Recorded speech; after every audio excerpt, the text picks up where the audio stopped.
हो गया? ठीक है, चलो स्टार्ट करते हैं। तो बेसिकली कल की क्लास जो हमारी पहली क्लास थी उसमें हमने सिलेबस डिस्कस किया था, है ना, और किस ऑर्डर में हम पढ़ने वाले हैं वो देखा था। तो ऑर्डर के अकॉर्डिंग तो सबसे पहले हमें अलजेब्रा पढ़ना चाहिए था, ठीक है, लेकिन अलजेब्रा नहीं पढ़ रहे हैं क्योंकि उसमें बहुत सारे फॉर्मूले हैं, है ना, वो सारी चीज़ें भूल जाते हैं, तो लास्ट में उसको दोबारा पढ़ना ही पड़ता है, तो उसको दोबारा बाद में पढ़ेंगे। और अभी हम कैलकुलस से स्टार्ट करने वाले हैं। तो कैलकुलस को स्टार्ट करने से पहले अलजेब्रा का कुछ इंपॉर्टेंट पार्ट था जो कल हमने रिवाइज़ किया था। उसमें हमने देखा था कि सेट्स क्या होता है ना, सेट्स क्या होता है, किस तरह से लिखा जाता है, सेट बिल्डर फॉर्म और रोस्टर फॉर्म, बेसिक तरीका सेट को लिखने का, ठीक है। और उसके बाद हमने इंपॉर्टेंट चीज़ देखी थी इंटरवल, इंटरवल्स कैसे बनाते हैं। तो ओपन इंटरवल, क्लोज्ड इंटरवल और सेमी ओपन सेमी क्लोज, 3 तरह के इंटरवल्स हैं, ठीक है। और उसको लिखने का तरीका हमने देख लिया था, स्क्वायर ब्रैकेट में लिखते हैं क्लोज्ड इंटरवल को, ओपन ब्रैकेट में लिखते हैं, ओपन ब्रैकेट में या फिर स्मॉल ब्रैकेट बोल दो आप, उसको बोलते हैं ओपन इंटरवल, और फिर मिक्स करके लिख देते हैं सेमी ओपन सेमी क्लोज। तो उसका एक बार मैं लिख लेता हूँ इंटरवल्स का, और उसका ग्राफ एक बार देख लेते हैं। उसमें एक थोड़ा कॉन्सेप्ट है डॉट एंड होल का जो इम्पॉर्टेंट है, तो इसको आप नोट कर सकते हैं। तो इंटरवल्स में जो सबसे पहले था आपका ओपन इंटरवल, ओपन इंटरवल, तो इसमें क्या था कि दोनों तरफ से ओपन था। तो for example x is greater than 2 less than 10, तो इसको लिखने के 2 तरीके, स्मॉल ब्रैकेट में 2 से 10 या फिर उल्टा स्क्वायर ब्रैकेट बना देते हैं, तो इसको बोल देते हैं ओपन इंटरवल। इसका ग्राफ देख लो कैसे बनता है। तो ग्राफ बिकॉज लाइन नंबर्स है, तो नंबर्स को नंबर लाइन पे रिप्रेजेंट करेंगे। ये माइनस इन्फाइनाइट और प्लस इन्फाइनाइट होता है, बीच में 0 होता है। तो 2 से 10 रिप्रेजेंट करना है ना, तो 2 कहीं पर होगा और 10 कहीं पर होगा, ये आपने बना लिया सेम ऑर्डर में, ठीक है। अब देखो, आप वैसे तो इसको ऐसे मार्क कर सकते हो 2 से लेकर 10 तक, ये आपका मार्क हो गया इंटरवल। लेकिन एंड पॉइंट में दिक्कत होता है। तो अगर आपने ये ओपन इंटरवल इस तरह से बनाया है ना, और क्लोज्ड इंटरवल आप बनाओगे, क्लोज्ड इंटरवल, तो क्लोज्ड इंटरवल में जैसे for example x is greater than is equals to 2 less than is equals to 10, तो ये कैसे बन जाएगा, स्क्वायर ब्रैकेट में 2 से 10, ठीक है। अब इसका ग्राफ बनाएंगे तो इसका भी कुछ ऐसे ही आएगा, minus infinite to infinite and 2 से 10, और इसको मार्क करेंगे तो ये दिखेगा। लेकिन इसको डिफरेंशिएट करने के लिए, ये दोनों एक जैसा ही दिख रहा है, तो डिफरेंशिएट करने के लिए क्या करते हैं, तो 2 पर ओपन है और 10 पर भी ओपन है, ठीक है। तो ये डॉट एंड होल का कॉन्सेप्ट यूज होता है। तो डॉट एंड होल, तो होल मतलब खाली है ना, उसके अंदर कुछ भी नहीं है, और डॉट मतलब भरा हुआ है। तो इसका मतलब है कि अगर नंबर इंक्लूडेड है, अंदर है उसके अंदर कुछ है, उसके अंदर वो नंबर है, तो डॉट लगा देते हैं, और अगर इंक्लूडेड नहीं है तो होल लगा देते हैं। तो यहाँ पर दिख रहा है मुझे 2 इंक्लूडेड नहीं है इसमें, तो 2 पर क्या कर देते हैं, होल लगा देते हैं। और 10 भी इंक्लूडेड नहीं है तो 10 पर क्या लगा देते हैं, होल लगा देते हैं। यहाँ पर इंटरवल में 2 है तो यहाँ पर डॉट लगा देते हैं, और यहाँ पर 10 है तो यहाँ पर भी डॉट लगा देते हैं। आया बात समझ में, ठीक है। अंदर के पॉइंट तो पता है, इसमें भी इंक्लूडेड है, इसमें भी इंक्लूडेड, तो अंदर भी कुछ डॉट वगैरह लगाने की ज़रूरत नहीं है। प्रॉब्लम कहाँ आती है, एंड पॉइंट्स में प्रॉब्लम आती है। एंड पॉइंट्स को कैसे रिप्रेजेंट करेंगे, इस तरह से रिप्रेजेंट करेंगे, और फिर इसी कॉन्सेप्ट को यूज़ करके आप बता सकते हो सेमी ओपन और semi closed interval. Semi open, या थोड़ा टाइम पर आया करो यार,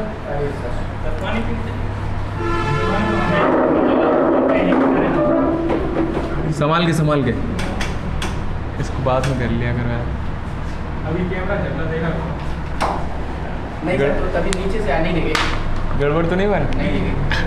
देखो सेमी ओपन सेमी क्लोज्ड, तो ये हमने डिस्कस किया था कि सेमी ओपन सेमी क्लोज्ड में एक तरफ ओपन है और एक तरफ क्लोज्ड है। For example x greater than is equals to 2 and less than 10, बातें नहीं है ना। तो इसको कैसे रिप्रेजेंट करेंगे, तो इसको बनाने का भी यही तरीका है, ग्राफ में नंबर लाइन में इसी तरह से बनाएंगे। 2 इंक्लूडेड है तो यहाँ पर डॉट लग जाएगा, और 10 इंक्लूडेड नहीं है तो वहाँ पर होल लग जाएगा। तो इस तरह से सेमी क्लोज्ड और सेमी ओपन को यहाँ पर रिप्रेजेंट कर सकते हैं। इसी तरह से आप दूसरा बना सकते हो, x greater than 2 less than is equals to 10, तो यहाँ पर 2 इंक्लूडेड नहीं होगा और 10 इंक्लूडेड हो जाएगा, और बीच वाला मार्क आप डार्क कर दीजिए, माइनस इन्फाइनाइट प्लस इन्फाइनाइट। ये माइनस इन्फाइनाइट प्लस इन्फाइनाइट लिखने का कोई ज़रूरत भी नहीं है, उसके बिना भी आप लिख सकते हो, ठीक है। तो ये इंटरवल्स था कि ग्राफ के फॉर्म में इसको कैसे रिप्रेजेंट करेंगे, ठीक है। नेक्स्ट टॉपिक देख लीजिए। ये सारी बेसिक चीज़ें, तो इसमें कुछ लिखने वाला सच है नहीं। नेक्स्ट सबको पता है, बहुत पहले से आप लोग पढ़ रहे हो, कोऑर्डिनेट एक्सिस। तो इसमें तो थोड़ा यूज़ होगा। तो हम जानते हैं 4 एक्सिस होती हैं। X axis, negative X axis, इसको एक्स डैश लिख देते हैं। Y axis, Y dash axis. यहाँ पर क्या होता है, दोनों पॉजिटिव होते हैं। यहाँ पर कौन पॉजिटिव कौन नेगेटिव होता है, एक्स कैसा होता है, हाँ एक्स नेगेटिव वाई पॉजिटिव। ऐसा क्यों होता है, क्योंकि देखो नेगेटिव एक्स एक्सिस है और ये पॉजिटिव वाई एक्सिस है, तो इसीलिए आपका नेगेटिव पॉजिटिव हो जाता है। ये दोनों नेगेटिव नेगेटिव हो जाता है और एक्स पॉजिटिव और वाई नेगेटिव हो जाता है, ठीक है। तो इस तरह से रिप्रेजेंट करते हैं। ये आपका first quadrant, second quadrant, third quadrant and fourth quadrant. ये कौन से डी के लिए है, कौन से डी के लिए, 2D के लिए है ना, 2D डायग्राम के लिए। 3D में कितने कोऑर्डिनेट्स हो जाते हैं, 3D में कितने क्वाड्रेंट्स होते हैं, 8 क्वाड्रेंट्स होते हैं ना। तो उसका ज़रूरत नहीं पड़ता है, क्यों, क्योंकि वो पूरा इमेजिनेशन पर बेस्ड है। तो 3D आपका, आपने 2D इसके बारे में बहुत कुछ पढ़ा है। 3D पढ़ा है 10th में कहीं, 12th में है ना, हाँ 12th में। तो 3D जो आपने पढ़ा है ना, उसमें पढ़ा होगा। एक तो 3D करके पूरा चैप्टर ही था। और मैट्रिसेस डिटर्मिनेंट एक्चुअली जो है ना आपका, वो भी 3D है। उसमें जो इक्वेशन बनती है, जैसे मैट्रिसेस डिटर्मिनेंट, आप इक्वेशन सॉल्व करते हो, x + y + z = 2, 2x - y + z = 3 and x - y - z = 4। ये सॉल्व किया है मैट्रिसेस एंड डिटर्मिनेंट में।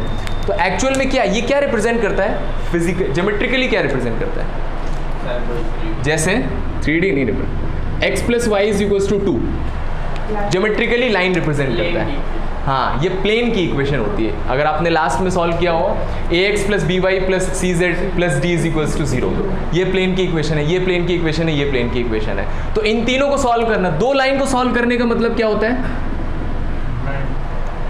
2 लाइन को सॉल्व करने का मतलब क्या मिलेगा, इंटरसेक्शन पॉइंट। 3 प्लेन को सॉल्व करने का मतलब भी यही है, इंटरसेक्शन पॉइंट निकालना।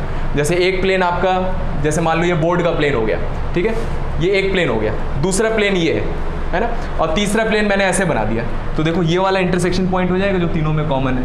तो तीनों को सॉल्व करने का, तो बस इसी को सॉल्व करने के कई तरीके हैं। एक तरीका आपने मैट्रिसेस डिटर्मिनेंट में सॉल्व किया है, और दूसरा तरीका आपने 3D वेक्टर में, अलजेब्रा में वहाँ पर पढ़ा होगा, ठीक है। तो उसको हम बाद में देखेंगे।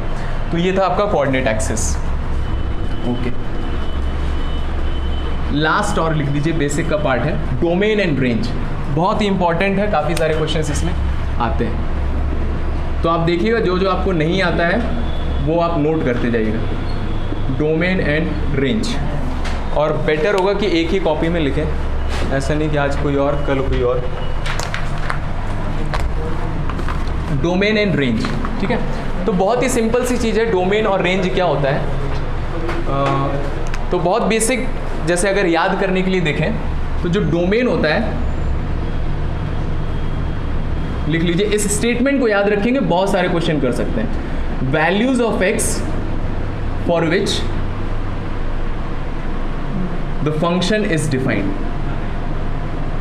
Function is defined, values of x for which the function is defined.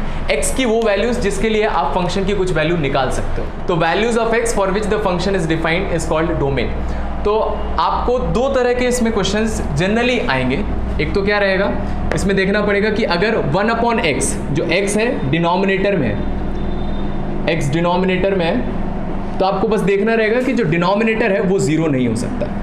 तो पहले तो ये क्वेश्चन में ढूंढना पड़ेगा कहीं ऐसा तो नहीं है। अगर ऐसा दिख रहा है तो डिनोमिनेटर को 0 नहीं होने देना है, उसके अलावा जो बचेगा वो आपका डोमेन हो जाएगा, ठीक है। तो यहाँ पर इस तरह से। और दूसरा होता है, जैसे अगर मान लीजिए आपको इसमें डोमेन निकालना है, डोमेन, तो इसमें हमें पता है कि x 0 नहीं हो सकता। तो डोमेन क्या होता है, x की वो वैल्यूज जो रख सकते हो आप। तो क्या रख सकते हैं, 0 के अलावा सब कुछ रख सकते हैं, है ना। तो कैसे लिख देंगे, ऐसे लिख सकते हो आप, 0 हटाना है मुझे, तो सारे रियल नंबर में से 0 हटा दिए, ये इसका डोमेन है। 0 डोमेन नहीं है, 0 डोमेन नहीं, वो वैल्यू जो आप रख सकते हो।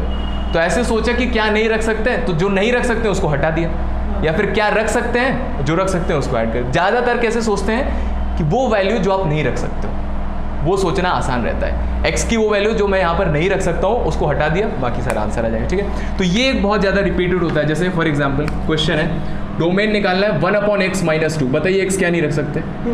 2 नहीं रख सकते, तो इसका डोमेन कितना हो जाएगा? Real number -2। आया समझ में? 1/x x - 1 क्या नहीं रख सकते? बस 0 भी नहीं रख सकते, 1 भी नहीं रख सकते। तो रियल नंबर में से क्या क्या हटा दें? 0 और 1। ये क्या लिखा हुआ है? ये क्या लिखा हुआ है? ये सेट लिखा हुआ है, ये सेट लिखा हुआ है ना। सेट में कुछ एलिमेंट्स हैं वो आप सारे रियल नंबर वाले सेट में से हटा रहे हो, है ना। इसके अलावा जो बचेगा वो इसका डोमेन। आ रहा है समझ में कि नहीं आ रहा है? पूछ लेना है जहाँ समझ में नहीं है, ठीक है। तो इस तरह से डोमेन निकाला जाता है। तो इसी तरह में आपका और भी बहुत भयानक क्वेश्चन आ सकता है, लिखते जाना है ना। fx = 1/x - 1, x - 2, x - 3 और x - 4। बताइए क्या क्या नहीं रख सकता हूँ मैं? 1 2 3 4। तो रियल नंबर में से क्या क्या हटा दें? 1 2 3 4। 4 ने क्या बिगाड़ा है? नहीं सर, 4 नहीं रख सकते इसमें? नहीं सर, नहीं रख सकते? रख सकते। 4 रख दिया मैंने, ऊपर क्या आएगा? 0, नीचे क्या आएगा? 4 - 1 3, 4 - 2 2, 4 - 3 1। कुछ दिक्कत है क्या? कितना आंसर आ रहा है? 0 डिफाइंड है, मतलब 4 रख सकते। रख दिया मैंने, आंसर 0 आ गया, मतलब 4 रख सकते हैं। तो 4 यहाँ नहीं आएगा। डिनोमिनेटर में देखना है, न्यूमरेटर का कोई दिक्कत नहीं है। आया समझ में ना? वहाँ पर 2 नहीं रख सकते। अच्छा, डिनोमिनेटर में 0 क्यों नहीं आ सकता? इन्फिनिटी को टेंड कर जाएगा। क्यों?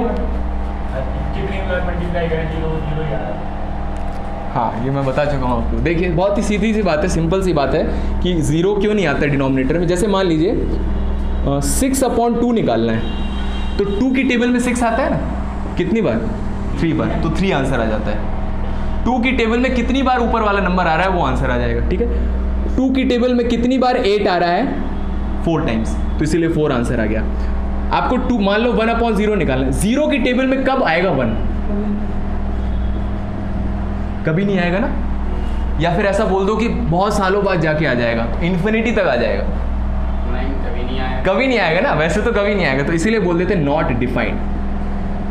आप 0 के साथ कुछ भी कर लो, ये कभी 1 नहीं दे पाएगा। तो 1/0 चाहे 2/0, कभी 2 नहीं आएगा, कभी 3 नहीं आएगा।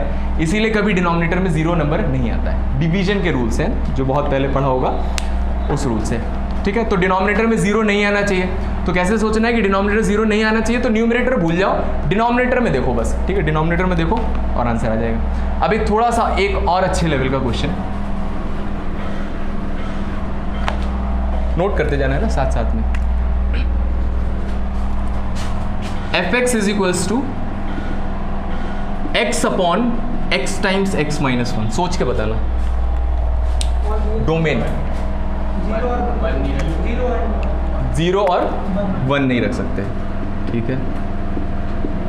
रियल नंबर में से ही हटा दिया, सही है आपका आंसर। अब किसी ने इसको सॉल्व कर दिया, थोड़ा सॉल्व हो रहा है कि नहीं हो रहा है? सर 0 से सॉल्व हो सकता है। सॉल्व हो रहा है ये कि नहीं हो रहा है? x से x काट दूं मैं? Yes sir. कट जाएगा ना x से x। तो x से x काट दिया मैंने, 1/x - 1 आ गया। तो अब क्या होगा इसका डोमेन? 1। तो कौन सा आंसर है? नीचे वाला आंसर है। तो मतलब मैं यहाँ 0 रख सकता हूँ, तो मैंने रख दिया 0। रखेंगे तो क्या आ जाएगा? 0/0, 0 - 1। 0/0 डिफाइंड होता है क्या? 0 की टेबल में 0 बार से 0 आ जाता है। अच्छा, 0/0, 0 की टेबल में 0 टाइम्स, तो आंसर 0 की टेबल में 1 टाइम्स, तो आंसर 0 की टेबल में 2 टाइम्स, तो आंसर कितने सारे आंसर आ रहे हैं? नहीं सर, इन्फिनिटी आंसर आ रहे हैं। तो ये भी डिफाइंड नहीं है। और लिमिट में पढ़ा होगा ना आपने, 0/0 is an indeterminate form. Confuse हो रहे क्या? Yes sir. रुक जाओ। जैसे हमने बताया कि 0/0 निकालना है, 1/0 तो समझ में आ गया ना कि ये डिफाइंड नहीं है, ठीक है। 0/0 का देख रहे हैं हम, तो 0/0।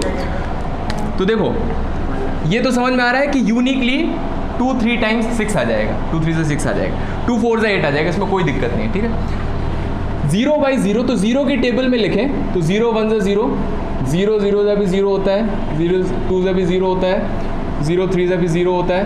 तो यहाँ से मुझे दिख रहा है कि अगर मैं इस 0 को नीचे ले जाऊँ, मान लो ये वाला 0 मैं नीचे ले गया, तो यहाँ 3 बचेगा, 0 बाई 0, 0 बाई 0 की वैल्यू कितनी दिख रही है, 3 दिख रही है यहाँ से, है ना। इस 0 को नीचे ले गए तो यहाँ से कितनी वैल्यू दिख गई, यहाँ से 2 दिख रही है, और इस 0 को नीचे ले गए 0 बाई 0, तो ये भी कितना दिख रहा है, 1 दिख रहा है। तो यहाँ पे भी बहुत सारे आंसर आ रहे हैं। बेसिक कॉन्सेप्ट तो ये डिनोमिनेटर में 0 नहीं आना चाहिए। हमने ऐसा पढ़ा क्या कि डिनोमिनेटर में तब 0 नहीं आना चाहिए जब न्यूमरेटर में 0 नहीं आ रहा है, ऐसा तो नहीं पढ़ा। कहीं पर भी डिनोमिनेटर में 0 आ गया, न्यूमरेटर में कुछ हो चाहे ना हो, वो डिफाइंड नहीं होगा, है ना। और आपको अगर याद हो, लिमिट में आपने पढ़ा होगा 0 by 0 indeterminate form, infinity by infinity indeterminate form, limit हम आगे पढ़ने वाले हैं उसमें एलैबोरेटली।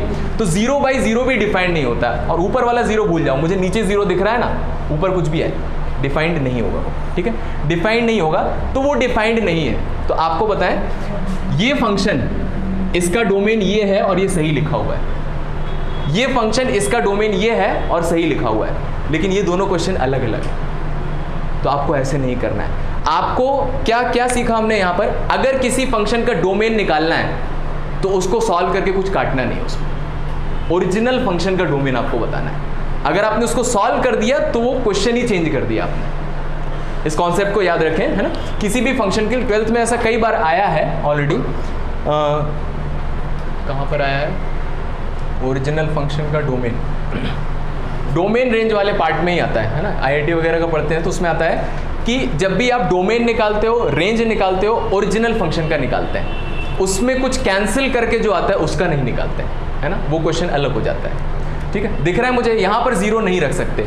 कैंसिल करने का भी और भी एक रीज़न होता है, तो ज़्यादा ही डेप्थ हो जाएगा, उसको कभी फिर बताएंगे, ठीक है। तो अभी के लिए आप इतना याद रखो, डोमेन क्या होता है, values of x for which function is defined. सबसे पहली चीज़ क्या देखनी है कि डिनोमिनेटर में 0 नहीं होना चाहिए, बस इतने लेवल तक आपका NDA में आएगा, ठीक है। डिनोमिनेटर में जो रखा हुआ है उसको आप चेक कर लो, कब 0 हो रहा है वो हटा दो रियल नंबर्स, खत्म आंसर, ठीक है। बस एक और क्वेश्चन कर लो इस पर। लिखा है, ये लिखा है कि नहीं, लिख लो लिख लो।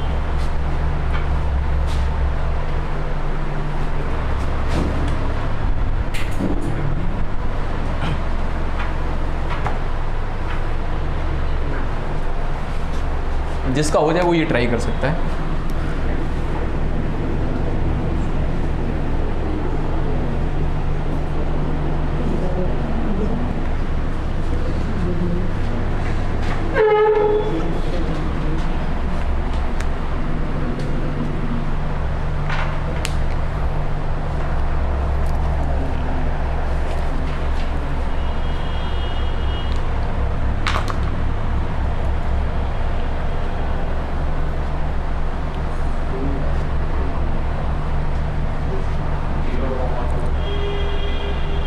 इसका आंसर क्या है, 0,2, 0 रख सकते हैं, देखो ओनली 2 है। नीचे आप देखोगे तो बहुत ही प्यारा से लिखा हुआ है x-2 का होल स्क्वायर। बताओ बताओ, नहीं पूछ लो ना, उससे क्या पूछ रहे हो। नहीं सर वो मैंने इसको करा, जैसे रूट निकाला 2 आया, हाँ तो 2 नहीं रख सकते, लेकिन सर अगर 2 रख रहा है तो सर रखो। ये गलत बता रहे थे सर हम, इसीलिए बोला उससे मत पूछो। हो गया ये, ठीक है। तो सबसे पहला ये तरीका हो गया डोमेन निकालने के लिए, ठीक है। दूसरी वैरायटी, तो पहली वैरायटी क्या हुई, 1/x वाली, ठीक है। दूसरा है, सेकंड लिख लीजिए नीचे, √x। दूसरा आपको ये क्वेश्चन में देखना है, √x तो नहीं है। अगर √x है तो बताओ x यहाँ पर क्या नहीं हो सकता, नेगेटिव, ग्रेटर देन और इक्वल्स टू, ग्रेटर देन और equals to, x is greater than is equals to 0। हाँ, मतलब x जो अंदर है वो नेगेटिव नहीं हो सकता। नेगेटिव नंबर का रूट देखा है क्या, देखा है, कॉम्प्लेक्स नंबर, तो क्यों नहीं लगा रहे हैं यहाँ पर, नहीं आएगा। क्वेश्चन में कॉम्प्लेक्स नंबर का मेंशन होगा तब आपको कॉम्प्लेक्स नंबर के क्वेश्चन में जाना है, उसके कॉन्सेप्ट में जाना है, नहीं तो तब तक हम क्या पढ़ रहे हैं, रियल वैल्यूड फंक्शन पढ़ रहे हैं। रियल वैल्यूड फंक्शन, चैप्टर का नाम है रियल वैल्यूड फंक्शन, ठीक है। तो आपको फंक्शन के चैप्टर में कभी भी डोमेन रेंज निकालना है, कभी कॉम्प्लेक्स नंबर के टर्म्स में नहीं सोचना है। तो अंदर नेगेटिव नंबर नहीं आ सकता, क्या अंदर जीरो आ सकता है? आ सकता है, जीरो का रूट जीरो हो जाता है। और क्या अंदर पॉजिटिव नंबर आ सकते हैं? हाँ, उनके भी रूट आते हैं ना, 1.4 इस सब निकाल सकते हैं। तो यहाँ पर क्या होना चाहिए, जो x है it should be greater than is equals to 0, ठीक है। सेकेंड कॉन्सेप्ट याद रखिए। क्वेश्चन बताइए, डोमेन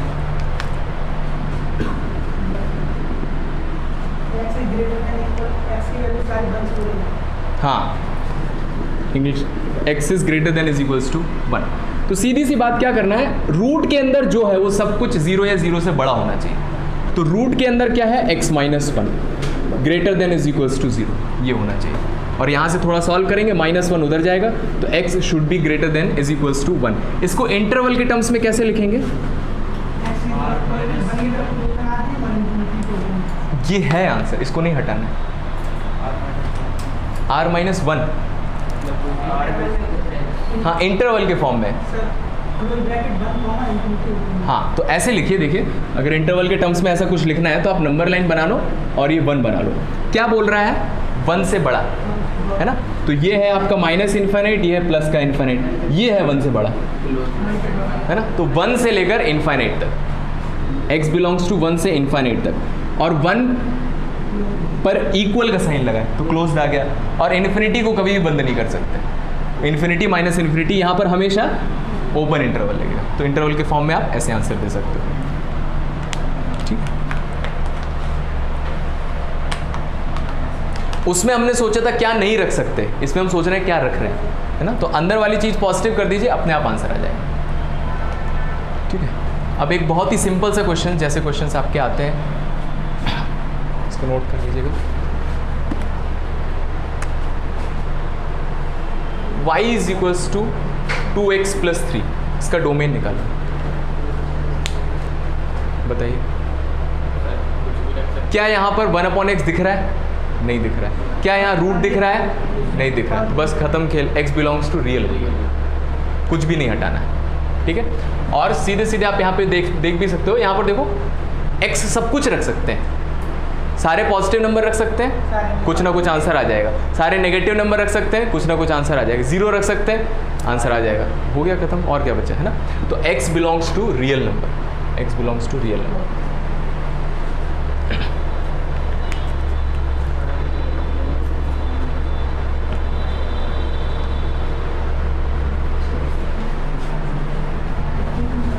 नोट कर लिए, ठीक है। तो यही दो वैरायटी आपकी ज़्यादातर रिपीट होंगी, 1/x और √x। अगर ये दोनों नहीं है क्वेश्चन में तो आप रियल नंबर लिख सकते हैं। और थोड़ा सोच लें कि हाँ पॉजिटिव नंबर रख सकते हैं, नेगेटिव नंबर रख सकते हैं, 0 भी रख सकते हैं, सब कुछ रख सकते हैं, ठीक है। तो ये डोमेन वाला पार्ट था। रेंज देखिए,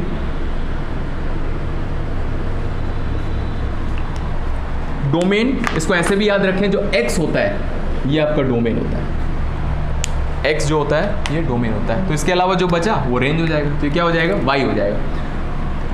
कौन से y? जो x आप रख सकते हो, वो सारे x रखने के बाद जो आंसर आ रहे हैं वो उसका रेंज होता है, ठीक है। तो इसको कैसे लिखेंगे, ऐसे लिखेंगे, these are the values of y for those x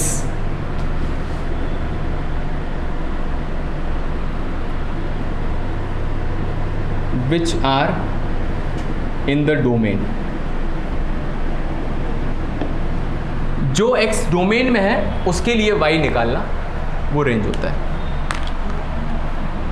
तो दो तरह के क्वेश्चन हम इसमें अभी देखेंगे। तो एक तो पहले इसी का रेंज निकालेंगे। तो कैसे निकालें? एक्चुअली ये बहुत वाइड टॉपिक है, इसमें बहुत कुछ है डिस्कशन के लिए, लेकिन आपके एनडीए के अकॉर्डिंग जो है मैं उतना बता रहा हूँ जितना आपको ज़रूरत है। बाद में वो वहाँ पर आएगा तो उसको देख लेंगे, ठीक है। These are the values of y for those x which are in the domain, ठीक है। मतलब जो x आप ऑलरेडी रख चुके हो वो सारे x रखने पर जो y आ रहा है वो आपका रेंज हो जाएगा, ठीक है। तो क्वेश्चन यही लिख लीजिए, y is equals to 2x plus 3, 2x plus 3। तो हमें यहाँ पर पता है कि जो डोमेन है फंक्शन का, ऐसे लिखते हैं डोमेन ऑफ फंक्शन, है ना, such that x belongs to real number, ये डोमेन है, ठीक है, x रियल नंबर। तो आप क्या करो, यहाँ से x की वैल्यू निकालो, लीनियर के लिए बता रहा हूँ मैं, x की वैल्यू निकालो तो कितना हो जाएगा y माइनस 3, हाँ, तो x की वैल्यू आ जाएगी y माइनस 3/2। क्या यहाँ डिनोमिनेटर में x दिख रहा है? नहीं दिख रहा है। क्या यहाँ रूट दिख रहा है? नहीं दिख रहा है। तो y क्या हो जाएगा? All real number. आया समझ में? तो y belongs to real number, ये आपका रेंज, ठीक है। तो लीनियर इक्वेशन के लिए रेंज ऐसे निकाला जाता है, y belongs to real.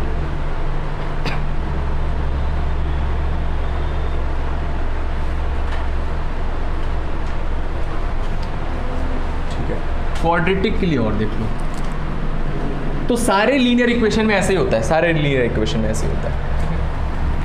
Quadratic और देख लीजिए एक बार, तो ये लीनियर था क्वेश्चन, आपको निकालना है y इज इक्वल्स टू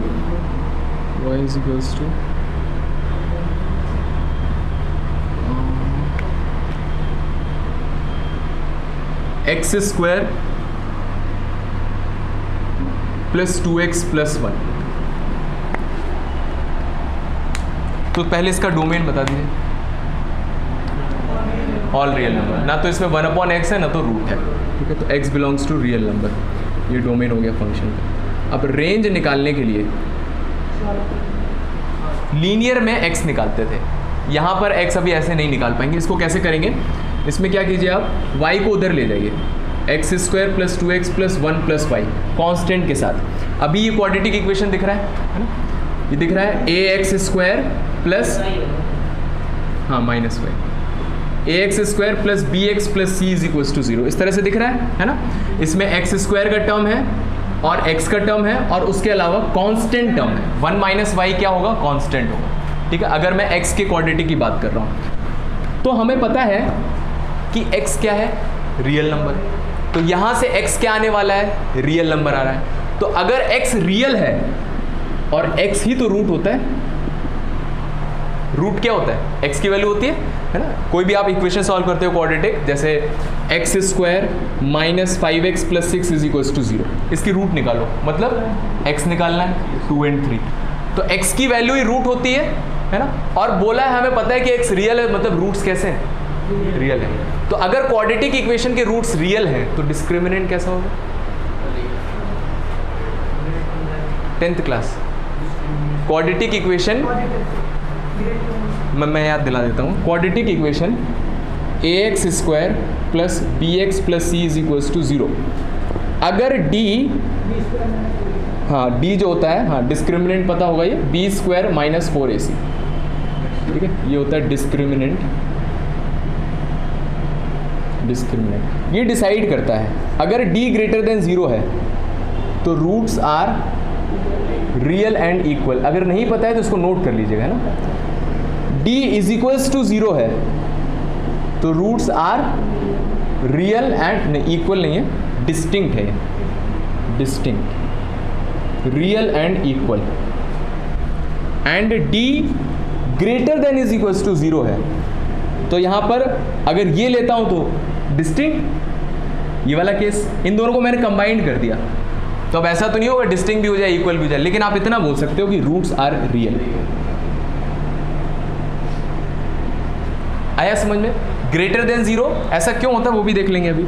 और अगर d नेगेटिव आ गया तो कॉम्प्लेक्स रूट, या फिर आप जो लिखते थे 10th में नो रियल रूट्स, ठीक है, ये 10th वाली बात थी। ऐसा इसलिए होता है कि आपने श्रीधराचार्य फॉर्मूला पढ़ा होगा, क्या होता है, x is equals to minus b root d by 2a, है ना। तो देखिए अगर d की वैल्यू पॉजिटिव है, मान लो 4 है, रख दी मैंने यहाँ पर, एक बार प्लस लोगे एक आंसर आएगा, माइनस लोगे दूसरा आंसर, 2 आंसर आ गए। तो roots are real and distinct, distinct मतलब अलग अलग, ठीक है। अगर d की वैल्यू मैं 0 रख दूँ, d की वैल्यू 0 रख दूँ तो ये खत्म हो जाएगा, तो क्या 2 आंसर आएंगे? नहीं आंसर। लेकिन क्वाड्रेटिक है तो क्वाड्रेटिक के हमें पता है कितने रूट होते हैं? 2 रूट होते हैं। तो रूट्स हैं लेकिन दोनों कैसे हैं? इक्वल है, real and equal. D negative, तो रूट के अंदर नेगेटिव आ गया, रूट के अंदर अगर नेगेटिव आ गया तो सॉल्व ही नहीं होगा, तो कॉम्प्लेक्स, ठीक है। और अगर greater than is equal to 0, तो ये तो मैंने इन दोनों को कंबाइन करके लिख दिया, या तो बड़ा हो या तो अगर आपसे बोल दिया जाए कि रूट रियल है तो आप क्या लिखोगे? Greater than is equal to 0। Root real है तो 2 केसेस में रियल हो सकते हैं, या तो डिस्टिंक्ट होंगे या तो इक्वल होंगे। डिस्टिंक्ट के लिए ग्रेटर देन होना चाहिए और इक्वल के लिए इक्वल होने चाहिए, तो यहाँ पर इक्वल होना चाहिए। तो रूट्स रियल मतलब d greater than is equals to 0। इतना है समझ में, ठीक है। यही ज़्यादातर लगता है, ठीक है। ये कॉन्सेप्ट था। तो अभी मुझे पता है कि यहाँ पर x रियल है, मतलब इसके रूट्स कैसे हैं? रियल हैं। लेकिन क्या हमें पता है कि डिस्टिंक्ट और इक्वल? कुछ नहीं पता है। तो अगर इसके रूट्स रियल हैं, ये लिख लिया, जिसको भी लिखना था, जिसको नहीं पता था वो नोट कर लिया।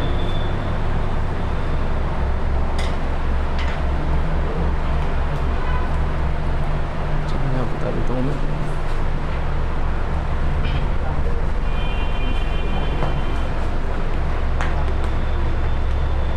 तो इसमें कौन सी कंडीशन लग जाएगी?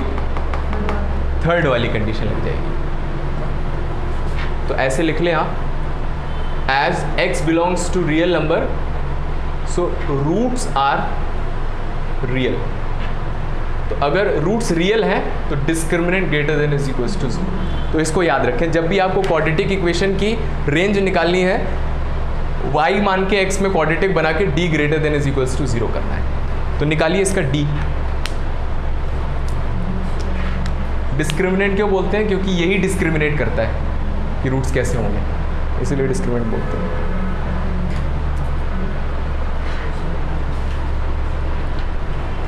तो a कितना है यहाँ पर? 1, x² का कोफिशिएंट। b कितना है? 2, x का कोफिशिएंट जो है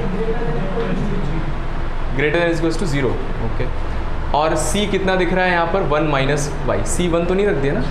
1 माइनस वाई जो भी बचा हुआ है इसके अलावा, greater than is equal to 0। चलिए बहुत बढ़िया।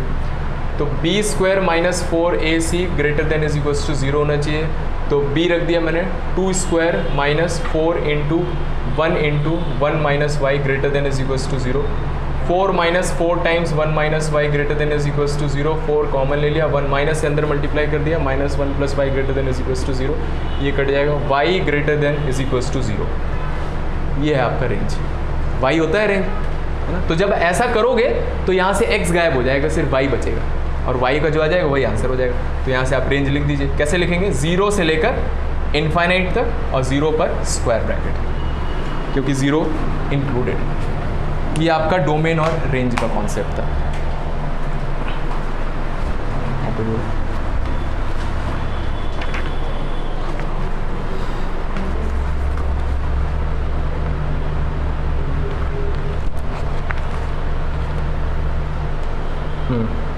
बस लास्ट एक और हो जाएगा इसका, फिर उसके बाद कैलकुलस स्टार्ट हो जाएगा।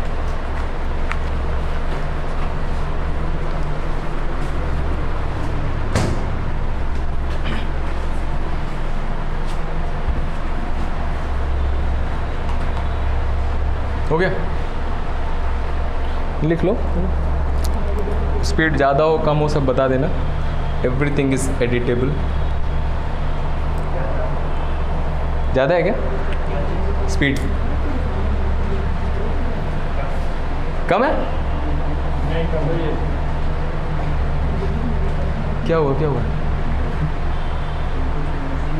बातें नहीं है, 11th-12th निकल गई पूरी बात करके।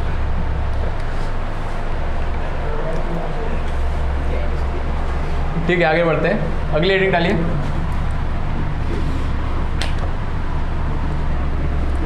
Integral value function.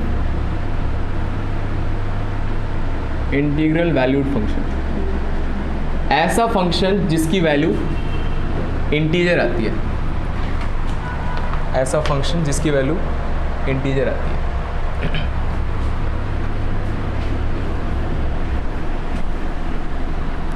तो देखिए, दो होते हैं, जिसमें से एक आपने पढ़ा होगा बस, वो भी क्लास 11th में, 12th में भी कुछ क्वेश्चन किए होंगे। मैंने पढ़ाया था ग्रेटेस्ट इंटीजर फंक्शन, है ना, ये पढ़ा होगा, है ना। तो दो होते हैं, पहला है ग्रेटेस्ट इंटीजर फंक्शन,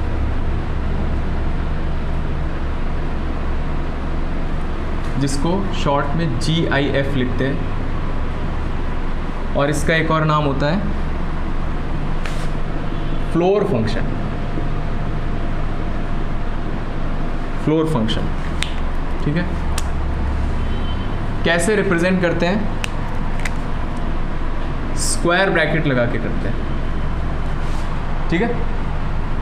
और ये भी एक तरीका होता है, नीचे से वो हटा दें दोनों डंडे, ये भी एक तरीका होता है, ठीक है। निकालने का तरीका देखिए कैसे निकालते हैं। तो बहुत ही सिंपल चीज़ है, जैसे 11th में शायद मैंने बताया था, ये और भी सिंपल तरीका है। जैसे मान लीजिए आपको 1.2 निकालना है, ठीक है, तो आप क्या करो, हाँ कितना आ जाएगा आंसर? 1 आ जाएगा, और माइनस कर दें तो -2, है ना। तो देखिए एक और सिंपल तरीका है जो आप सोच सकते हो, ये मान लीजिए स्केल है, ठीक है, और इसको मैंने ऐसे बना लिया -3 -2 -1 0 1 2 3, ठीक है। तो स्केल मान लीजिए या फिर जो भी मान लीजिए,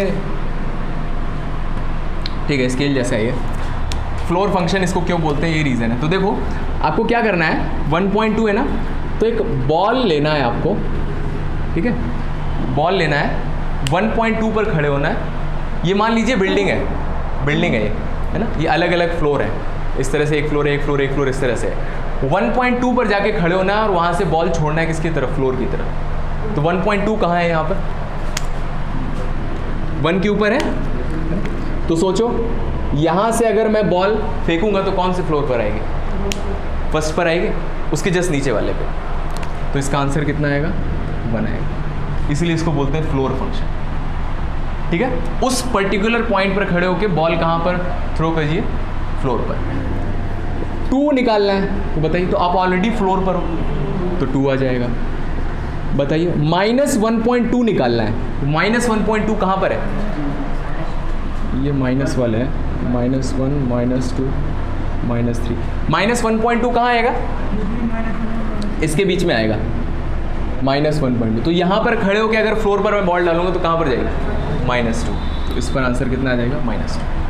आया समझ, नोट कर लो इसको।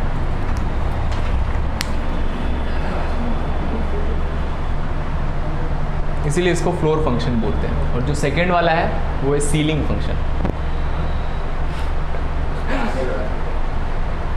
नहीं समझ में आ जाएगा, बताओ, इसमें फ्लोर में फेंक रहे हैं, उसमें कहाँ फेंकेंगे, सीलिंग पे फेंकेंगे, बस ऊपर फेंकना है।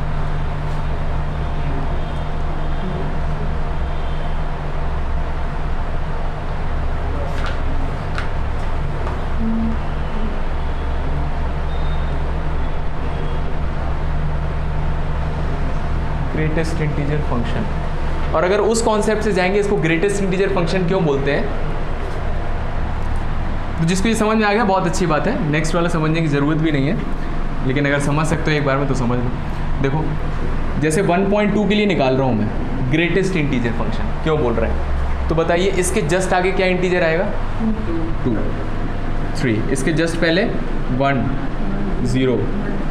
बताइए इसके आगे सबसे बड़ा इंटीजर, इन्फिनिटी इंटीजर है, इन्फिनिटी इंटीजर है, वो तो साइन है, नॉट डिफाइंड है, नहीं बता सकते। इसके आगे वाला सबसे बड़ा इंटीजर नहीं बता सकते, इसके पीछे वाले में सबसे बड़ा इंटीजर 1 है ना, नहीं इधर साइड आगे। देखो इधर मैं बढ़ूंगा अगर, तो मुझे इंटीजर 2 दिखा, उससे बड़ा 3 है, उससे बड़ा 4, सबसे बड़ा नहीं निकाल सकता। इसके पीछे आए तो -2 से बड़ा -1, -1 से बड़ा 0, 0 से बड़ा 1, 1 से बड़ा होगा क्या कोई, नहीं होगा। आप पीछे जाओगे तो कम होगा नंबर, तो इसके पहले सबसे बड़ा इंटीजर क्या है, 1, तो इसीलिए आंसर 1। इसीलिए greatest integer function, greatest integer function मतलब उस नंबर के जस्ट पहले का सबसे बड़ा नंबर। -1.2 के लिए अगर निकालेंगे तो -1.2 यहाँ पर है, तो देखो इसके जस्ट पहले का सबसे बड़ा इंटीजर क्या आ रहा है, -2, इसीलिए इसका नंबर कितना है, -2 है। तो ये दूसरा कॉन्सेप्ट है, इसको क्यों ग्रेटेस्ट इंटीजर फंक्शन बोलते हैं और ये फ्लोर फंक्शन क्यों बोलते हैं, उस कॉन्सेप्ट की वजह से। सर हाँ -1.2 से सबसे बड़ा तो -1, अच्छा समझ, उसके पहले, आगे तो आप निकाल ही नहीं सकते। इतना क्लियर है ये सब, है ना? ठीक है। अच्छा तो बता दीजिए मुझे कि ग्रेटेस्ट इंटीजर ऑफ ई कितना होगा, ग्रेटेस्ट इंटीजर ऑफ पाई बता दीजिए। कांस्टेंट है ये, पाई का 3 होगा, 3.14 होता है, और वहाँ पर जाके आप बॉल गिराओगे तो थर्ड पर आ जाएगी, है ना? ई कितना होता है लगभग, ई सुना है ना, exponential number, e power x, y is equal to e power x, बहुत सारे ग्राफ भी बनाए होंगे। ई जो होता है लिख लो, अप्रॉक्सीमेटली 2.7 होता है, ये भी इरेशनल नंबर है पाई की तरह, तो इसका कितना आ जाएगा ग्रेटेस्ट इंटीजर, 2 आ जाएगा, है? हाँ 2.7 यहाँ पर है, यहाँ पर खड़े होके फ्लोर पर फेंकोगे तो 2 पर आ जाएगा। ठीक है, आगे बढ़ते हैं। ग्रेटेस्ट इंटीजर फंक्शन, हेडिंग में इरेज कर देता हूँ। तो ये आपका 12th में था, तो फिर 12th में सोचना चाहिए था कि ग्रेटेस्ट इंटीजर फंक्शन है तो लोएस्ट इंटीजर फंक्शन भी होगा, लोएस्ट इंटीजर फंक्शन, या फिर इसका नाम जो होता है सीलिंग फंक्शन। इसको लिखने का एक ही तरीका होता है, नीचे की तरफ ऐसे लगा देते हैं, सीलिंग खुली हुई है ना, और उसमें फ्लोर में फ्लोर था, ताकि वहाँ फ्लोर खुला हुआ था उसमें। हाँ तो बता दीजिए इनकी वैल्यूज़, वही बॉल वाला कॉन्सेप्ट लगाना है। तो अगर मुझे लोएस्ट इंटीजर फंक्शन निकालना है 1.2 का, बताइए। हाँ 1.2 पर खड़े होके बॉल मुझे फेंकना है, कहाँ, सीलिंग पर, छत पर, तो किसकी छत पर जाएगा, 2 पर आ जाएगा, तो इसका आंसर 2 आता है। ठीक है, 0 का तो वहीं खड़े हैं तो 0 आ जाएगा। -1.2, -1.2 पर खड़े होके सीलिंग पर फेंकेंगे तो -1 आ जाएगा, बस। और इसको लोएस्ट इंटीजर क्यों बोलते हैं, मान लीजिए 1.2 के लिए निकाल रहे हैं, तो क्या पीछे लोएस्ट इंटीजर निकाल सकते हैं, नहीं निकाल सकते, नंबर बहुत कम हो रहा है। आगे का लोएस्ट इंटीजर क्या है, 2, तो इसीलिए 1.2 का 2 आ जाता है। और इसी तरह से 0 का 0 आएगा, -1.2 देखेंगे तो उसके आगे का सबसे लोएस्ट कितना है, -1। आ रहा है ना समझ में, चलो बहुत बढ़िया, लिख लो। फिर इसके बाद अभी स्टार्ट करते हैं calculus.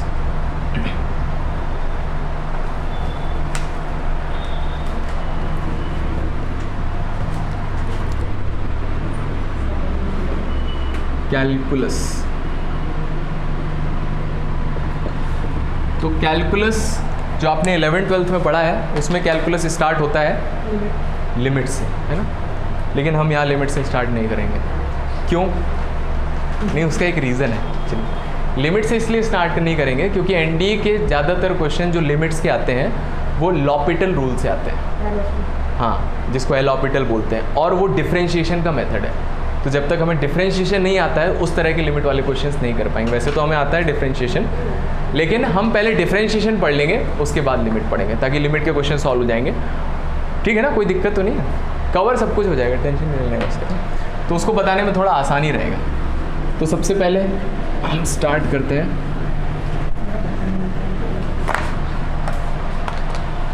Limit, continuity, differentiability and differentiation.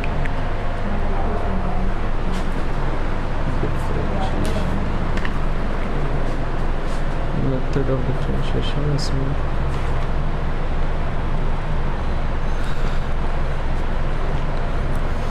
Differentiation start करते हैं। डिफरेंशिएशन हो जाएगा, इसके बाद चीज़ें काफ़ी सारी, लिमिट भी आ जाएगा, फिर आपका डिफरेंशिएबिलिटी भी समझ में आ जाएगा। ठीक है, डिफरेंशिएशन स्टार्ट करें तो आप डाल सकते हैं डिफरेंशिएशन, या फिर इसको बोलते हैं मेथड ऑफ डिफरेंशिएशन। कैसे डिफरेंशिएट करेंगे, या आप बताओ, अगर पहले लिमिट पढ़ना है तो लिमिट पढ़ा देता हूँ। हैं? पहले ये पढ़ा देते, थोड़ा कॉन्फिडेंस आ जाएगा। लिमिट 11th का पढ़ा है, काफ़ी कुछ तो भूल भी गया, ये थोड़ा भी पढ़ा हुआ है तो इसमें कर लेंगे क्वेश्चन। चलो लिखो, डिफरेंशिएशन बहुत इंपॉर्टेंट है।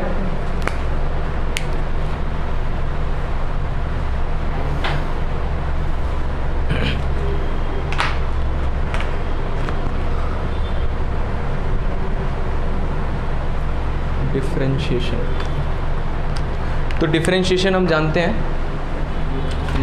क्या है। डिफरेंशिएशन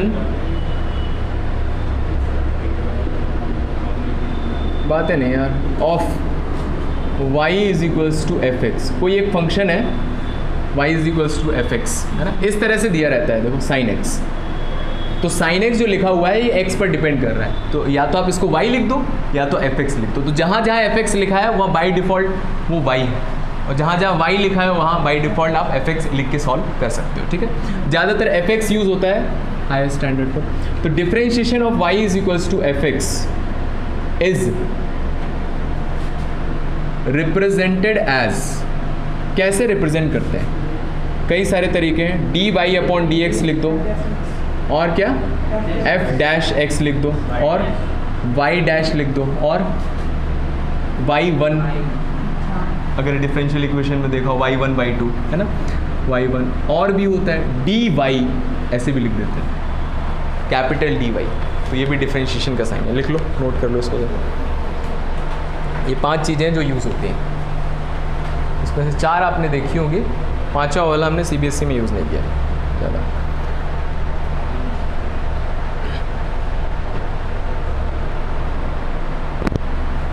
इस पर हमने ज़्यादातर क्वेश्चंस इसी तरह से सॉल्व किए हैं, और ये भी कहीं यूज़ किया अगर एफ एक्स है।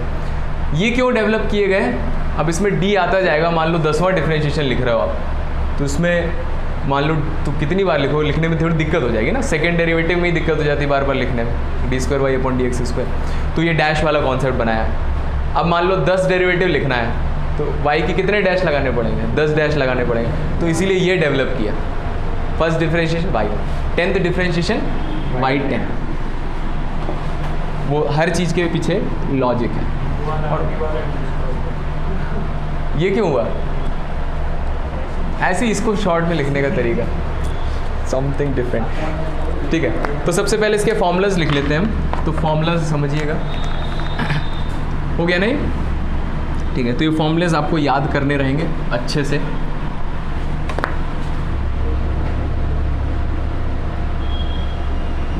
फॉर्मूला, तो सबसे पहले 3 बेसिक फॉर्मूला है,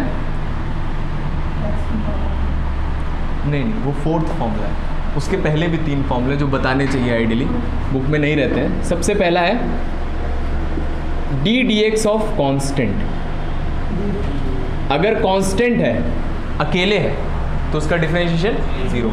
क्यों, डिफरेंशिएशन का मतलब ये होता है कि अगर आप x को थोड़ा सा चेंज कर रहे हो तो y कितना चेंज हो रहा है ना। तो आप x को कितना भी चेंज करो वो कांस्टेंट है, बिल्कुल चेंज नहीं होगा, है ना। तो बिल्कुल चेंज नहीं होगा, तो इसका डिफरेंशिएशन कितना आता है, 0। तो कांस्टेंट अगर अकेले है तो उसका डिफरेंशिएशन कितना आएगा, 0। इसको ऐसे याद रखना है, ठीक है। तो अगर आपसे पूछ लिया d dx of e power e कितना आएगा, 0, है ना, कांस्टेंट है, ये याद रखना है। ऐसा नहीं कि अच्छा 2 का डिफरेंशिएशन 0 होता है, 3 का डिफरेंशिएशन 0 होता है। प्रिंसिपल क्या है, कांस्टेंट आ गया अकेले तो खत्म हो जाएगा, ठीक है। अगर इसके साथ, कांस्टेंट के साथ कोई वेरिएबल आ गया या फिर किसी फंक्शन के साथ ही आ गया, तो अब क्या करेगा, कांस्टेंट तो चेंज नहीं होगा लेकिन फंक्शन चेंज होगा, है ना। तो जैसे मान लो 2x लिखा हुआ है, आप x चेंज करोगे तो 2 को तो कुछ नहीं होगा, लेकिन ओवरऑल क्वांटिटी तो चेंज होगी ना, है ना, x की वजह से। तो लेकिन उसमें 2 कुछ नहीं कर पाएगा, 2 की वजह से चेंज नहीं होगा, x की वजह से चेंज होगा। तो 2 की वजह से चेंज नहीं होगा, कांस्टेंट की वजह से चेंज नहीं होगा, तो इसको क्या कर लेते हैं, बाहर निकाल लेते हैं, d dx ऑफ fx, और जो फंक्शन होगा उसको डिफरेंशिएट कर देंगे, ठीक है। कांस्टेंट अगर अकेले है तो डिफरेंशिएशन 0, किसी के साथ आया है तो बाहर आ जाएगा। ठीक है, नोट कर लीजिए। और तीसरा, अगर आप उसी फंक्शन को डिफरेंशिएट कर रहे हो जिसके रिस्पेक्ट में डिफरेंशिएट कर रहे हो, तो D d x of x ये कितना आता है? 1 आता है ना। इसको समझने का बहुत ही सिंपल तरीका, ऊपर भी dx लिखा है, नीचे भी dx लिखा है, कट जाएगा 1 आ जाएगा। ठीक है, सिंपल सी चीज़। ये 3 चीज़ें। अब हमारे यहाँ पर मेन फॉर्मूले स्टार्ट होते हैं, जैसे ये बता रहे थे। Fourth formula, d d x of x power n कितना होगा?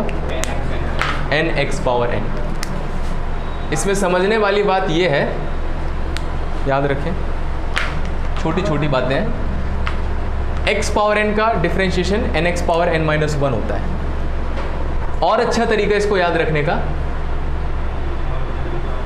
फंक्शन की पावर कांस्टेंट, अगर ऐसा होता है। हमारी मैथ्स में, या फिर आप बोल दो पूरे वर्ल्ड में, 4 तरह की चीज़ें होती हैं। क्या?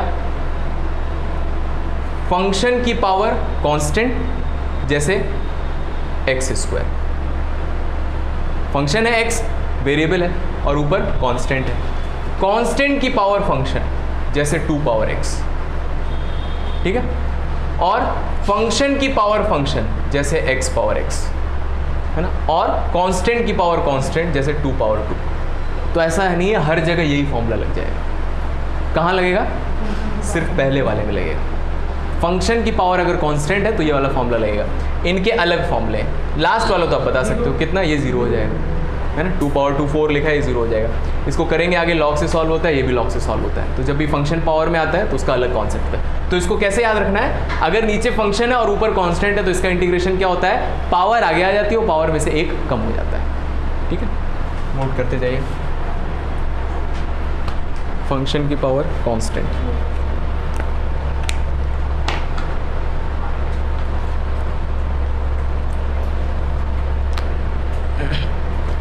ठीक है। फिफ्थ है, कांस्टेंट की पावर फंक्शन में एक स्पेशल रूल है, e power x। e power x का डिफरेंशिएशन e पावर x। तो इसका प्रूफ तो जब आएगा जब हम उसको पढ़ेंगे, लॉग वगैरह पढ़ेंगे, तो e पावर x आ जाता है। तो सबसे सिंपल याद करने में, 6th D d x of a power x। तो ये भी कांस्टेंट की पावर फंक्शन है। कितना आता है? हाँ, a power x log a base e, base e। Base e नहीं लिखे तो बुक, बेस e नहीं लिखेंगे तो क्या होगा?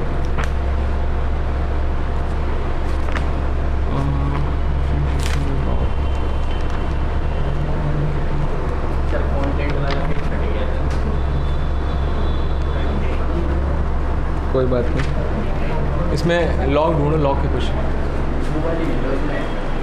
कंटेंट नहीं चाहिए मुझे, लॉग वाले क्वेश्चन देखो कहाँ पर है। लॉग पेज नंबर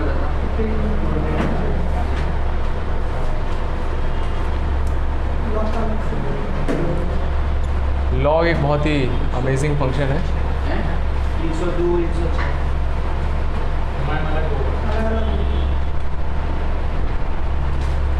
इसमें निकाल दो।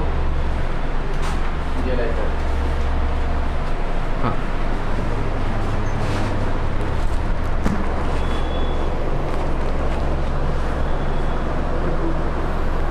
तो यहाँ पर देखेंगे आप, जितनी भी आपकी लॉग की एक्सरसाइज है, बहुत जगह पर बेस नहीं लगा हुआ है। बेस दिया है तो क्या होगा? ई होगा। 10 मान लेंगे। छोड़ो छोड़ना नहीं है। देखो, जो लॉग है, लॉगरिथम, ये भी एक अलग से टॉपिक है, तो इसको हम पढ़ेंगे। लॉग में भी देख लीजिए, 2 तरह के लॉग होते हैं। एक तो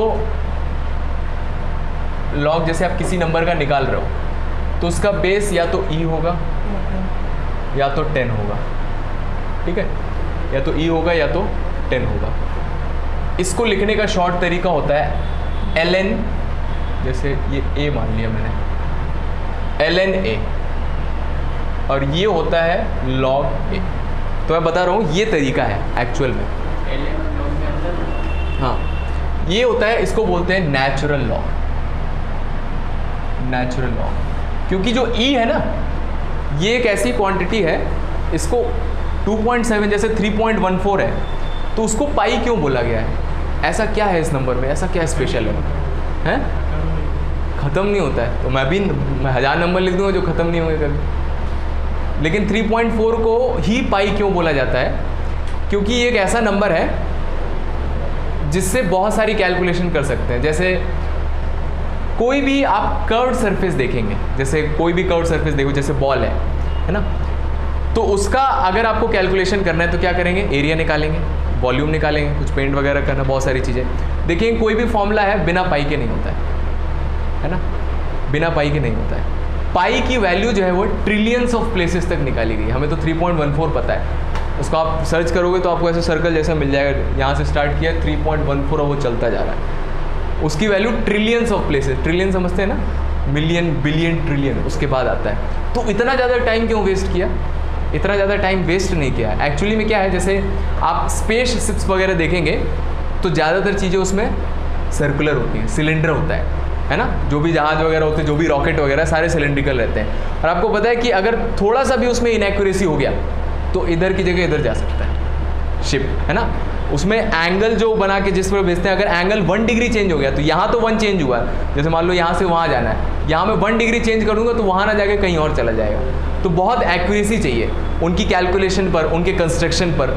और जितनी भी सर्कुलर चीज़ें हैं उनका कंस्ट्रक्शन बिना पाई के नहीं कर सकते आप।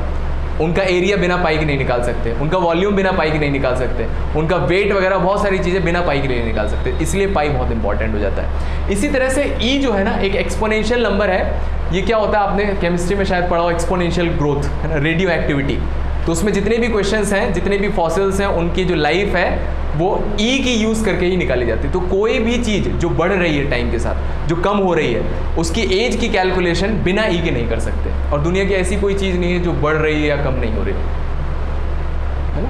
तो हर चीज़, कोई भी, चाहे एनिमेट ऑब्जेक्ट हो चाहे इनएनिमेट हो, हर चीज़ कभी ना कभी वो ख़त्म हो रही है, कोई ना कोई नई चीज़ आ रही है। तो इसीलिए ई बहुत इंपॉर्टेंट हो जाता है। और वो नेचुरल से बहुत रिलेटेड है, इसलिए इसको बोलते हैं नेचुरल लॉ। नेचुरल लॉ, है ना। तो लॉग से उनकी कैलकुलेशन होती है और ये कॉमन लॉग है जो ज़्यादातर यूज़ करते हैं। तो एक्चुअल में तो ये होता है। तो कहीं पर अगर बेस नहीं है तो क्या होना चाहिए? 10 होना चाहिए, है ना। और ln लिखा मिल गया कहीं पर तो बेस ई है। लेकिन आपके NDA में या फिर आप अपना CBSE बोल दीजिए, वहाँ पर जब भी बेस नहीं लगा है तो आपको क्या मानना है? बेस ई मानना है। इसको याद रखें, आप लिख लें। अब ऐसा क्यों है वो मुझे पता नहीं है, लेकिन IIT में ऐसा कभी नहीं होता है। IIT में जो क्वेश्चंस वगैरह आते हैं, बेस नहीं लिखा है तो 10, और नहीं तो फिर वो ई लिखेंगे। ये तो यूज़ ही नहीं करते, LNA ही लिखा रहता है। कई जगह पर आप देखोगे, इसमें भी शायद आ जाएगा आपका LNA। अगर LN लिखा है तो आप समझ लो कि बेस क्या है? ई है ना। तो आपके कहीं पर भी क्वेश्चन है, अगर बेस में कुछ नहीं है तो क्या मानना है? ई मानना है, ठीक है। तो यहाँ पर देखिए बेस में ई लिखा हुआ है और यही फॉर्मूला ऐसे भी लिख देते हैं, a⁻x log a। तो यहाँ पर भी आपको मानना है क्या है? बेस कितना है? ई, ठीक है। तो बेस ये याद रखिए कि लॉग में कहीं बेस नहीं लगा है मतलब ई होगा, ठीक है। और नहीं तो फिर वो क्वेश्चन में देंगे जो भी बेस होगा। अगर आपको कहीं ln दिख जाए तो भी आप समझ लीजिए बेस कितना है? ई। ln इसीलिए बोलते हैं, n मतलब नेचुरल, l मतलब लॉग, नेचुरल लॉग, इसीलिए ln बोलते हैं, ठीक है। आगे बढ़ते हैं और फॉर्मूले। a⁻x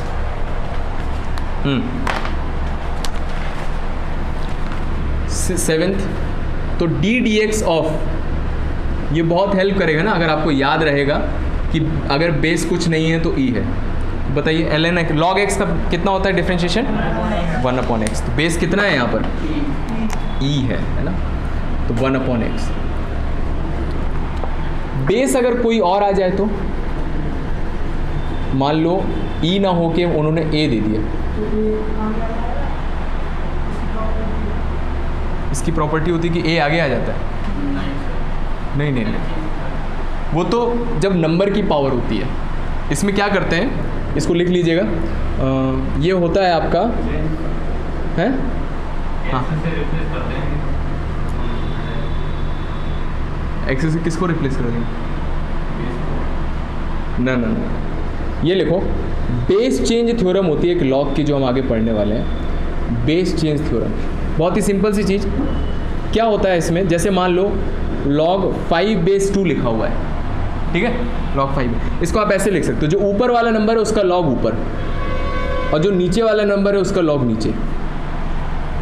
यह है समझ में, जो ऊपर नंबर लिखा है उसका log ऊपर, जो नीचे log लिखा है उसका नीचे, और बेस आप अपने मन का कोई भी रख दो, जनरली ई लिख देते हैं, इसको बोलते हैं बेस चेंज थ्योरम। इतना है समझ में, ठीक है। तो अब देखिए, तो इसका फॉर्मूला क्या बन जाएगा, फॉर्मूला नहीं याद करना है हमें, जब इस तरह का डिफरेंशिएशन आएगा तो हमें बेस चेंज थ्योरम लगाना है। एनसीईआरटी में आपके क्वेश्चन है ऐसा, अगर आपने 12th में लगाया हो एग्जाम्पल्स में ऐसा दिया हुआ है। तो इसको कैसे करेंगे, देखिए मैं इसको ऐसे सॉल्व करूँगा, यहाँ सॉल्व कर देता हूँ, फिर यहाँ पर लिख देंगे। तो ddx ऑफ, इसको ऐसे सॉल्व करना है आपको। बेस चेंज थ्योरम मैंने लगाया, तो ऊपर x लिखा है तो उसका log ऊपर, और नीचे a लिखा है उसका log नीचे, और बेस मैंने क्या ले लिया, e ले लिया। तो बताइए जो नीचे लिखा है log a बेस e, इसका क्या होगा डिफरेंशिएशन में?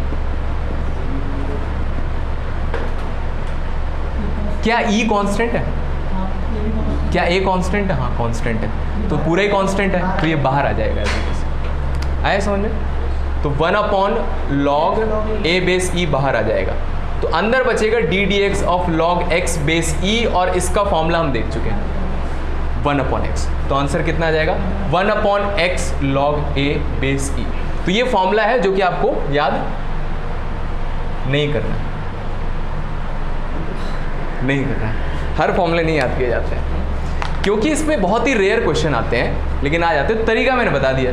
बेस चेंज थ्योरम याद रखिए आप, बेस चेंज थ्योरम से बेस चेंज कर लीजिए, दोनों का बेस ई कर दीजिए, फिर इतना तो प्रैक्टिस हो जाएगा कि आपको दिख जाएगा कि नीचे कांस्टेंट है, उसको बाहर निकाल लो, बाकी जो बचा उसका डिफरेंशिएशन। ठीक है, तो ये लॉग की कहानी थी कि लॉग को कैसे डिफरेंशिएट करें। इसके अलावा और कुछ क्वेश्चन नहीं आएगा लॉग के टर्म्स में।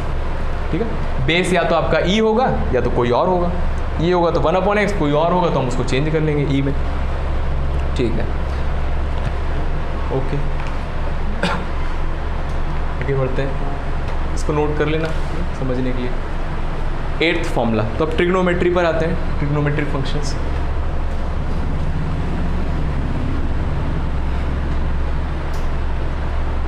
हो गया, लिख लिया। ddx ऑफ, तो बता दीजिए आप लोगों को, बताओ sin x का डिफरेंशिएशन cos x। ठीक है, ddx ऑफ cos x का डिफरेंशिएशन माइनस sin x। अच्छे से याद कर लेना, बहुत ही इंपॉर्टेंट है। sin cos, tan x का differentiation sec square x, sin cos tan। cot x का differentiation minus cos x square x। sec x का प्लस का sec x tan x, और cosec x का minus cosec x cot x। तो वैसे तो आपको याद करना है, इसको कैसे याद करना है, जैसे टेबल याद की थी ना, वैसे याद होना चाहिए। 7 8 से 56, 4 5 से 20, sin x का cos x। बस एक थोड़ी शॉर्ट ट्रिक है जो एक याद करने का तरीका, साइन, तो ये आपको पता होगा, जहाँ जहाँ c आया है उसमें माइनस आएगा, बाकी सारे में प्लस आएगा।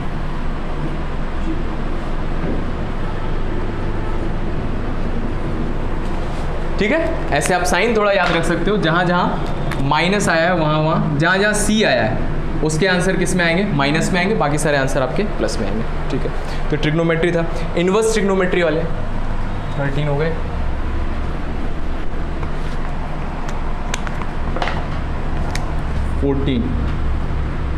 तो ddx of sine inverse x कितना होता है,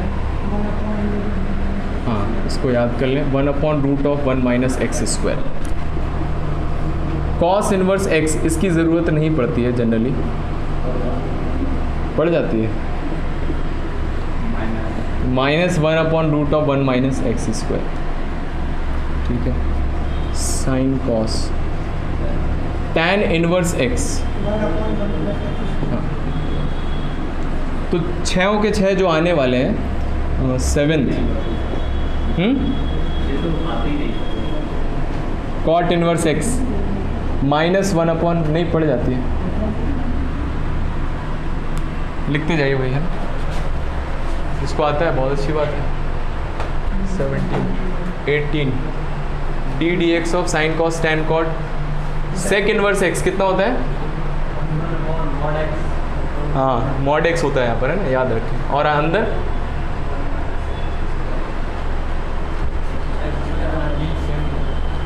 क्या सेम होता है? नहीं होता है तो कितना होता है? हाँ x² -1 आता है यहाँ पर। और 19 इसमें कुछ ज़्यादा समझने वाला नहीं है।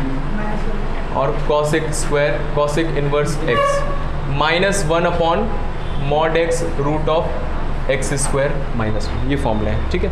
इसमें से सबसे इंपॉर्टेंट कौन सा है? tan इनवर्स x,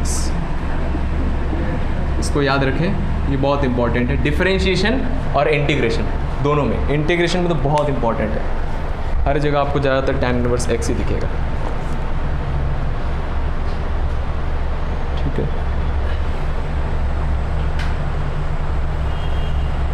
ठीक है, तो ये फॉर्मूले सारे रट लेना, कल मैं पूछूंगा, ख़त्म नहीं हुआ अभी। हाँ कुछ 3 फॉर्मूले और हैं जो इनवर्स ट्रिग्नोमेट्री से रिलेटेड है, इनवर्स ट्रिग्नोमेट्री से रिलेटेड, उसको और नोट कर लेते हैं हम।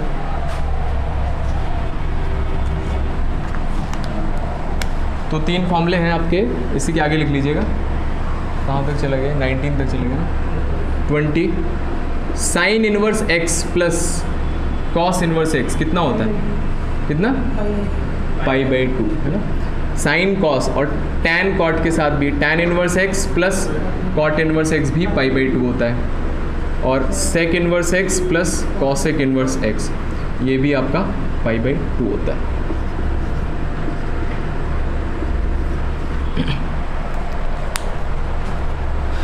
ठीक है, तो ये सारे फॉर्मूले हैं आपके।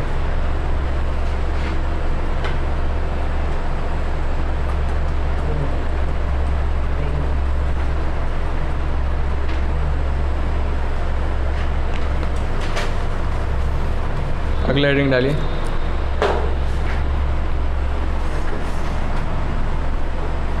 नोट कर लीजिए। 1.5 घंटा रखना है ना, ज़्यादा हो रहा है क्या? हाँ ज़्यादा नहीं लगना चाहिए, अब कुछ बचा नहीं है ज़्यादा लगने के लिए।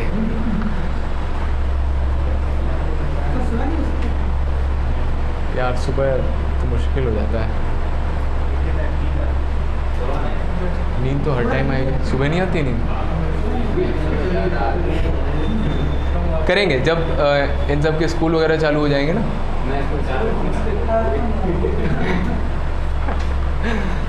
चलो अभी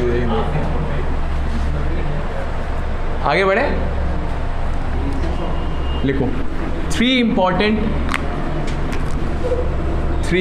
important रूल्स ऑफ डेरिवेटिव।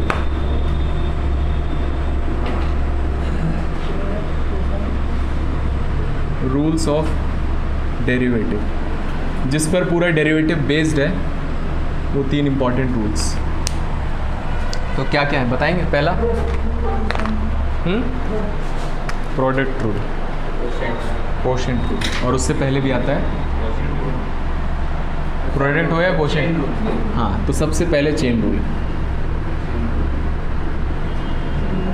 ये डेरिवेटिव की जान है, इसके बिना कुछ क्वेश्चन नहीं हो सकते। अगर ये रूल नहीं होगा ना तो इस फॉर्मूले के अलावा कुछ भी नहीं कर पाएंगे, इस फॉर्मूले के अलावा कुछ भी नहीं कर पाएंगे। और ये फॉर्मूले कभी आते नहीं हैं। क्वेश्चन में आएगा क्या D d x of tan x बताइए, वो तो tan x² देगा, रूट tan x देगा, तो बिना चेन रूल के नहीं हो पाते हैं, ठीक है। तो चेन रूल ये एक तरीका है।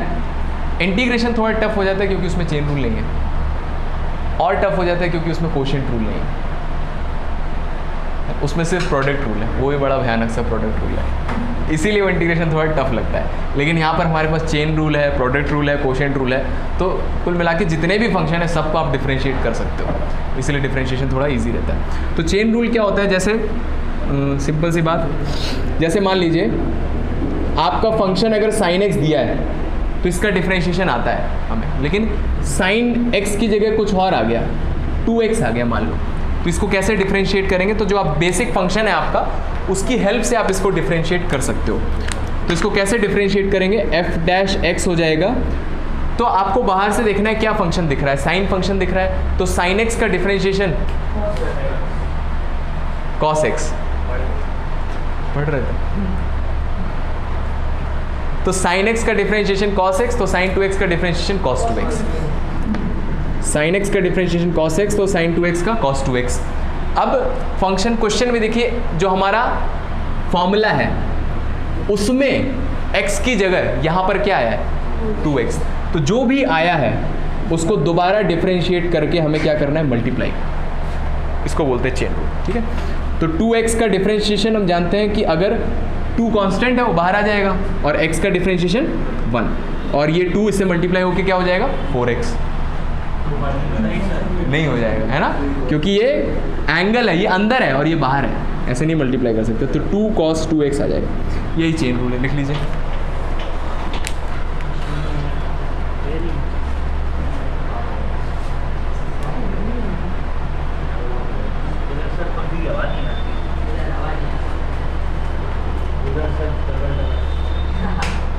वो चलाओ,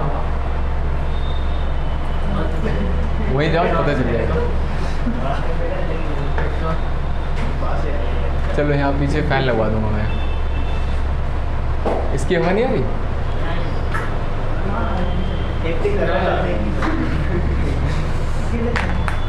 हाँ देखिए, तो चेन रूल हो गया, इसको इस तरह से डिफरेंशिएट करते हैं। अब इसमें कई सारे क्वेश्चंस आ जाते हैं। तो सबसे पहले आपको क्या करना रहता है, आपको जिस फंक्शन को आप डिफरेंशिएट कर रहे हो आपको सोचना है कि ये किसका फॉर्मूला है, कौन सा फंक्शन है, उस हिसाब से फंक्शन को डिफरेंशिएट करते हैं। जैसे मान लीजिए आपका क्वेश्चन दिया हुआ है, let's say d d x of y is equals to root x दिया हुआ है, y is equals to root x. हाँ, तो d y upon D x, तो ये तो सीधे सीधे दिख रहा है x पावर 1/2 है ना, पावर आगे आ जाएगी और पावर में से एक कम हो जाएगा तो -1 हो जाएगा, -1/2 हो जाएगा, और ये नीचे आ जाएगा 1/2 रूट एक्स। तो इसको याद करना है, बहुत इंपॉर्टेंट है। D d x of root x is equals to 1/2 root x, इसको याद कर लें, डायरेक्ट याद करना है।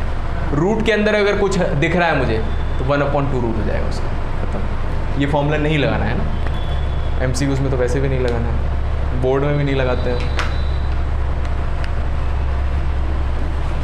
ये इंपॉर्टेंट है, इसको फॉर्मूले की तरह याद करना है, इसको क्वेश्चन की तरह मत समझना, ठीक है। थोड़ा सा और लेवल बढ़ाते हैं, y is equals to root sine x दिख रहा है आपको,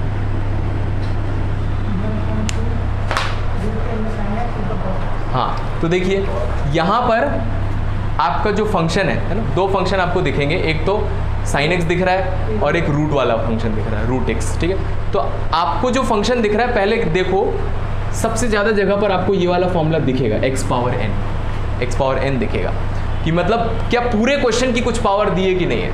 अगर पूरे क्वेश्चन की कुछ पावर है तो ये वाला लगाएंगे, तो पूरे क्वेश्चन की पावर दिख रही है, और ये हमें पता है कि रूट एक्स जैसा है, रूट एक्स का x की जगह यहाँ पर क्या आ गया, साइन एक्स आ गया। तो रूट एक्स का डिफरेंशिएशन 1/2 रूट एक्स होता है, तो रूट साइन एक्स का 1/2 रूट साइन एक्स आया समझ में फॉर्मूले से, ठीक है। अब x की जगह यहाँ क्या आ गया है, साइन एक्स है ना, रूट नहीं है, साइन एक्स है, तो साइन एक्स को दोबारा डिफरेंशिएट कर देंगे, तो साइन एक्स का डिफरेंशिएशन यहाँ पर लिख दीजिए कॉस एक्स, तो ये आंसर हो जाएगा आपका cos x upon 2 root sine x. और फिर आगे जो आपके ऑप्शन दिए हैं उसके अकॉर्डिंग आप इसको मॉडिफाई कर लीजिएगा, आंसर आ जाएगा, ठीक है, 1/2 रूट साइन एक्स।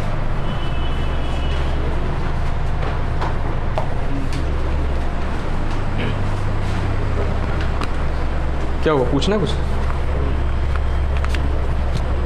ठीक है। तो ये आपका चेन रूल था, अगला लिख लीजिए product rule.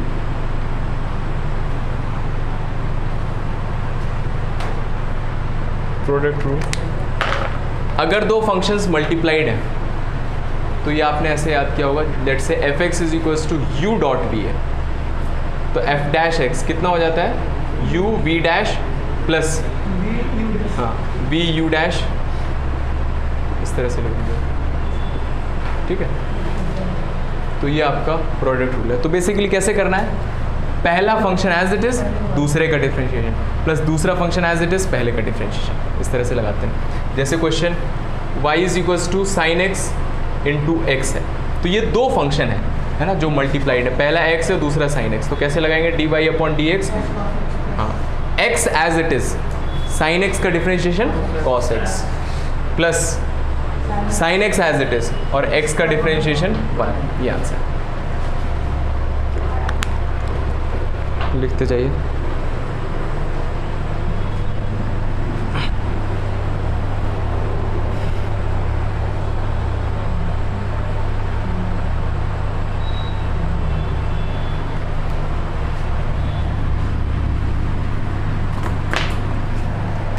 Third is quotient rule.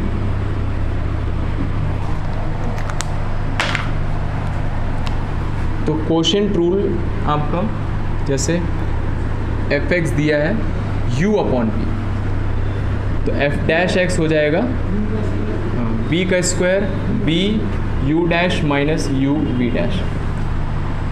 याद करने का तरीका देखिए, F x is equals to numerator upon denominator लिखा है, ठीक है।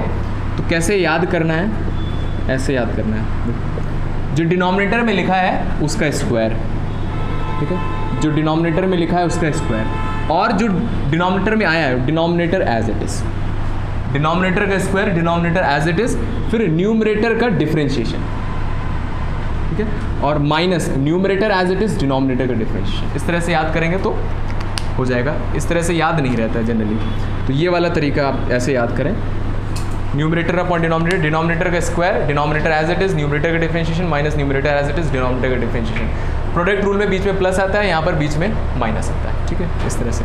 तो जैसे ये क्वेश्चन कर लेते हैं इस पर,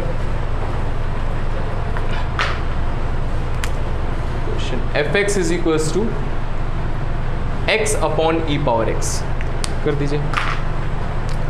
तो F dash X is equals to denominator का square, denominator as it is, numerator का डिफरेंशिएशन, एक्स का differentiation 1 minus numerator as it is, denominator का डिफरेंशिएशन ई पावर एक्स, हाँ, तो 1 minus X, E power X common ले लिया तो 1 minus X upon E power X का whole square, ई power 2x लिख सकते हैं, एक ई पावर एक्स कट जाएगा, 1 minus X upon E power x answer, ठीक है, ओके। तो ये हमारा इसका बेसिक कंप्लीट हो गया। मेरे पास बहुत सारे क्वेश्चंस लिखे हुए हैं, इसको कल सॉल्व करेंगे। और ग्रुप में ऐड किया आपने किसी और? 4 लोगों को कर लिया था। हाँ, तो ये मैंने ग्रुप बनाया है, तो इसमें आप सब लोग ऐड हो जाइए। तो जो शीट्स वगैरह होंगी, जो भी आपको सॉल्व करनी रहेंगी, वो मैं इसमें व्हाट्सएप कर दूँगा।